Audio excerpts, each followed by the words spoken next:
first year, right? No, they had 64. Oh, This they is had 65.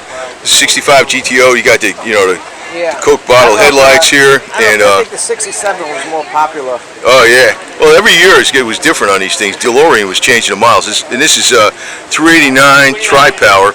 You got Tony the Tiger up there. Rawr.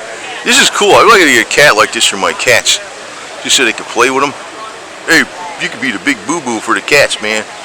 For like Rocky and Putin and Goldie and Gold Digger and Feather and Onyx. I gotta take Feather for shots. 3-year shot coming up here. Red interior. The console automatic on the floor. Yeah. It's got this stripe, pinstripe. Go! Go! You see how it's all integrated into the trim below the trunk. It's got the hood popped open a little bit. Hearst equipped. See the Tony the Tiger up there?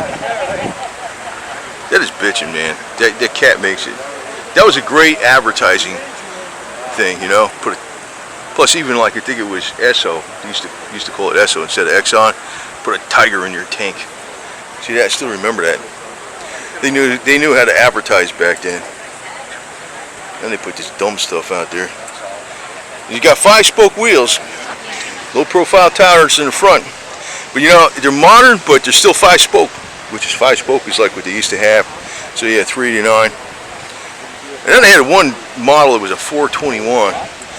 And actually I didn't notice till not that long ago, not many years ago. All the blocks in the Pontiacs are the same size. No smallest big block. 321, 389, 421, same size. Dimensionally on the outside. Which kind of makes it easy if you got the motor mounts. You know, if one fits, the bigger one fits, right? Get the AC in there. Yeah. I don't remember that. No, you wouldn't. That's the way to do it.